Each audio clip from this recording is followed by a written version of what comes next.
Hirang buhay naman to. Lahat ginawa ko na para tanggapin ulit ako. Pero eto na naman ang nangyari. Diyos ko po.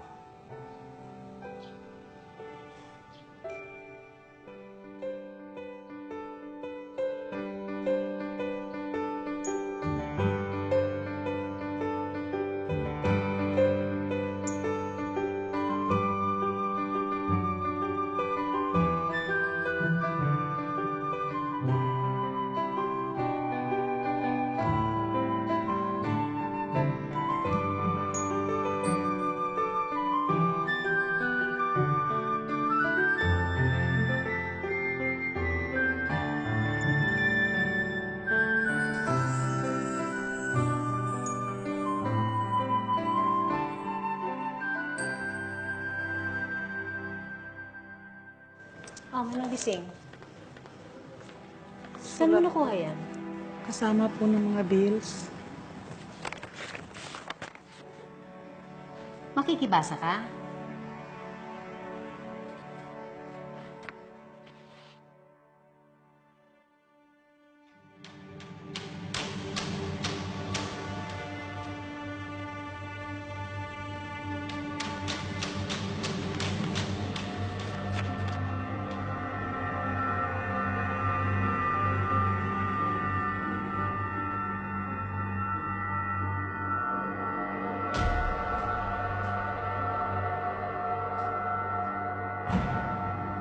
Manong, alis na tayo.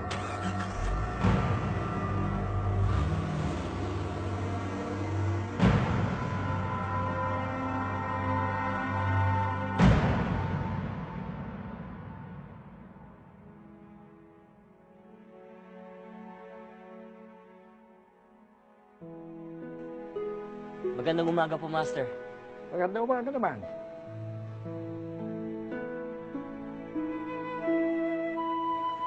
Ikaw ba gumawa ng mga ito? Opo, pasensya na at nakakalat sa daan. Nadumihan na kasi ang masa kanina, di na po magagamit. Kaya naisip ko, kaysa itapon, pinagpraktisan ko po. Lahat yan, ikaw lang mag-isa gumawa? Opo. Ulitin mo kaya. Gawin mo ulit. Manonood ako.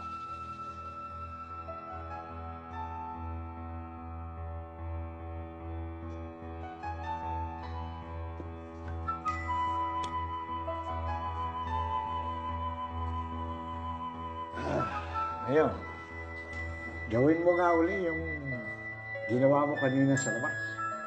Opo, Master.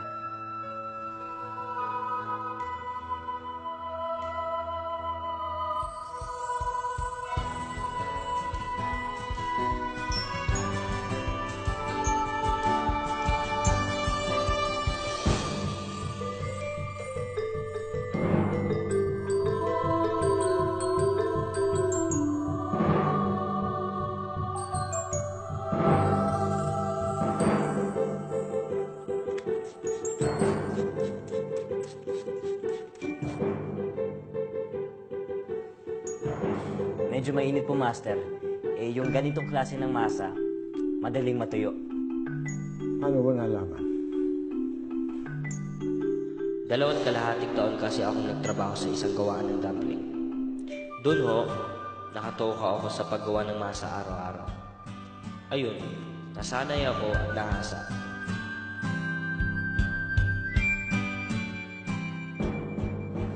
Ayan po, 500 grams. Ano mo natansyang 500 grams yan? Master, hindi po tansya yun.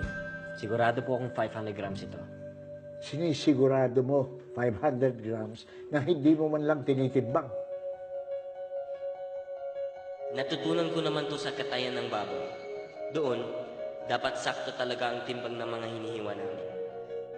Sa una, hit and miss talaga. Hihiwa ka, titimbangin. Pag mali ang timbang, hihiwa ka na naman. Gawin ko pa naman yun ng buong taon, araw-araw. Nakuha ko na rin ang technique. Kahit hindi ako gumamit ng weighing scale, alam ko na agad ang timbang.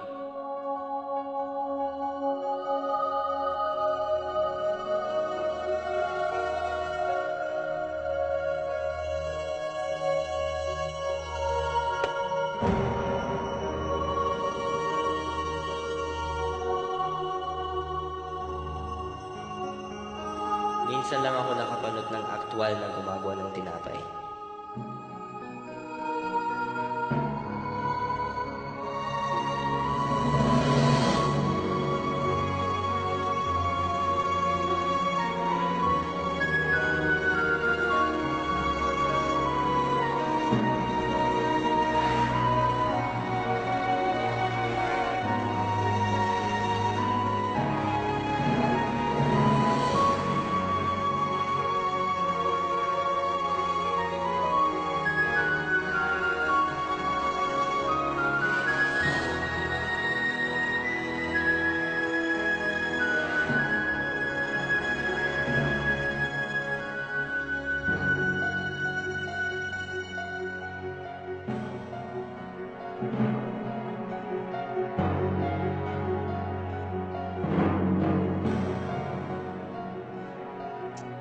Ito na! Tada!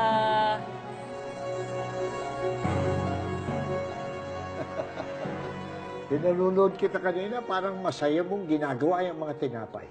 Akala ko ba nasusuklam ka na sa tinapay? Hindi po tinapay ang ginawa ko. Ang ginawa ko po ay magagandang alaala.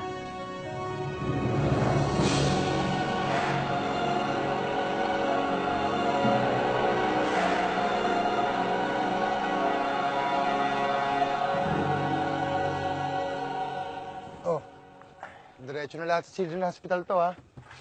At huwag ka nang dadaan kung saan-saan pa. Tinihintay na ng mga bata to doon. Oo na, oo na. Teka muna. Manong, maayos ba to sa sakyan mo? Baka mamaya maaksidente tayo, ha? Ayan ka na naman sa mga baka-baka mo, eh. Sige na, maayos naman, eh. Anong oras to? Oh, mag-ingat, ha? Huwag nang dadaan kung saan pa, ha? Oo na.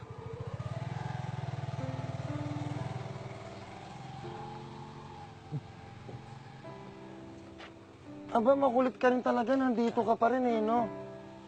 Pinagtatabuyan ka na nga ni Bossing. Andito ka pa rin. Tigas talaga ng ulo mo. Tiny, wala ka bang naamoy? Ha? Wala naman. Bakit? Amoy panis. Aba, tapos amoy panis pa ako ngayon. Hindi. Amoy panis talaga. Buiset, diyan ka na nga.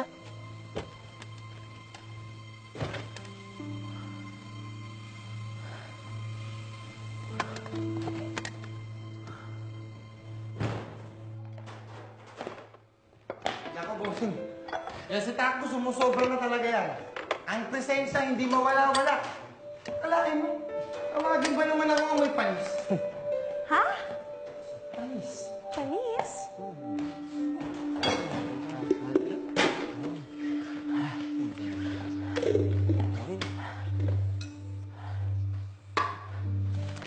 Bakit nandito ka? Ilang beses ba kitang palalayasin dito? Teka naman, bossing, hinahanap ko yung amoy panis eh. Tingnan mo, bossing. Ayaw talaga ako tantanan yan. Ayaw ko tantanan. Eto po, amoy panis. Tikman niyo po.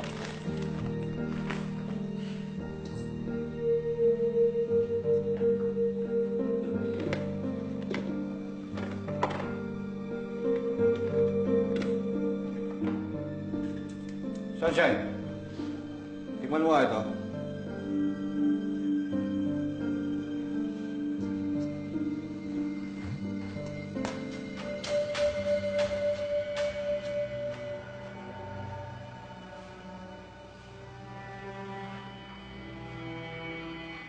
Hindi pa naman panis ah. Kako, ano na namang problema ito?